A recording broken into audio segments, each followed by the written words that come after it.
Item Number: SCP-117. Object Class: Safe. Special Containment Procedures: SCP-117 is to be kept in the small leather pouch it was found in, unless in use or in current study. Any personnel deemed mentally fit may enter the containment cell of the SCP, though if they are suspected to be trying to remove the SCP without permission, they are to be searched, and if that is the case, they are to be reprimanded. The door to the containment cell should remain locked, and a guard posted only when the object is in use. Description: the item appears to be a regular multi-tool, of unknown make and brand, found in Florida. At first glance, only the normal tools are found: screwdriver, knife, can opener, etc. But if the user is faced with a task, regardless of what tool the subject intends to pull out and use, a tool perfectly fitted for the job will take its place, regardless of spatial quantities that are being broken by the tool. All other tools always seem to be present, though, after the task is completed and the tool closed, unless faced with a task requiring that tool again, the tool cannot be found on the tool again. Addendum: those with Level 2 security clearance should see Document Number 117-B. Document Number 117-A. Effects of usage. After countless uses and testing with the SCP, it has been discovered to cause harm, and possibly death to the user by means of absorbing iron, copper, calcium, and zinc from the user's body as long as the user is touching the device. Gloves seem to have no curbing effect on this, and the rate of absorption seems to depend on the tools used or created by SCP-117. It is advised that only Class D personnel are used in conjunction with this SCP, to prevent death or injury of researchers. Document Number 117-B. Usage Log of SCP-117.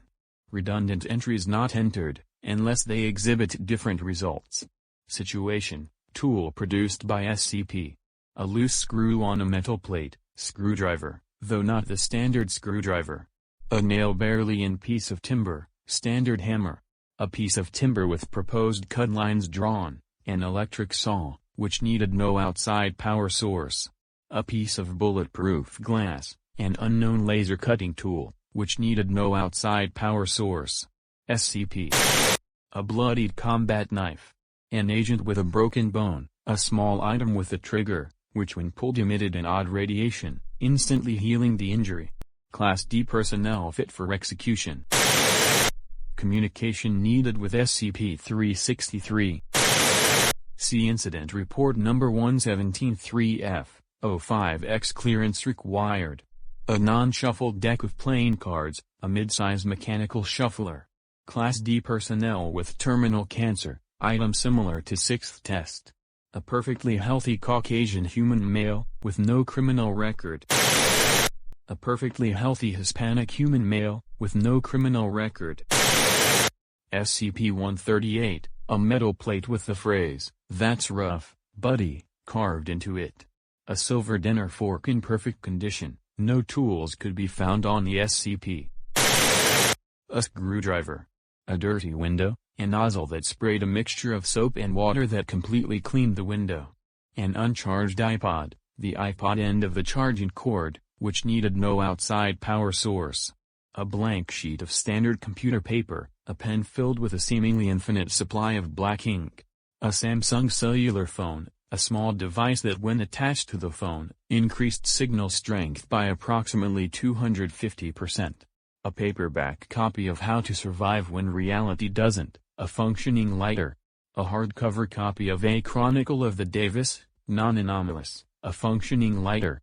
A hardcover copy of A Chronicle of the Davis, Anomalous, a functioning flamethrower. Item burned with no complications. A hardcover copy of A Chronicle of the Davis, Non-Anomalous but recovered from the Wanderer's Library, an anti-book lice spray. Document Number 117-G. Developments concerning SCP-117. After exposing the SCP to an array of different items and people, it appears that the object may very well be sentient to some degree. Because of this, we must consider the fact that the SCP is susceptible to telepathy and must not come into contact with any SCPs with known telepathic powers. Dr. Kleiman. The above was a transcript of the personal notes of Dr. Kleiman, who seems to have taken a harmless interest in the object. Testing with other SCPs is suspended as of 9/16. Note number 117-154. Testing is suggested for SCP-882, and is under consideration by Dr. Kleiman. Note number 117-2.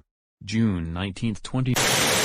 Further biological testing is halted by Dr. Kleiman after incident number 117-4A. The SCP is still fit to be used for any repairs around the facilities, as long as the SCP is followed by one or more armed guards briefed on proper use of the SCP. Note number 117-4. June 21, 20. After much consideration, I must deny testing of SCP-117 with SCP-882. The risk of damaging SCP-882 is simply too great to overlook. Dr. Kleiman. Note number 117-26. September 16. After incident number 117-3F, I'm forced to put a stop to all testing of SCP-117 in conjunction with other SCPs. The risk of a total loss of containment is far too great. All biological testing is to be halted until a later date, as the results so far have proved varying, and there is a limit of Class D staff available for my research. Dr. Kleiman. Note number 117-27. July 20. Biological testing resumed by Dr. Kleiman, with mixed results. Testing of SCP-117 with other SCPs under reconsideration by O5. Though it seems unlikely further testing will occur. Note number 117-28. March 20.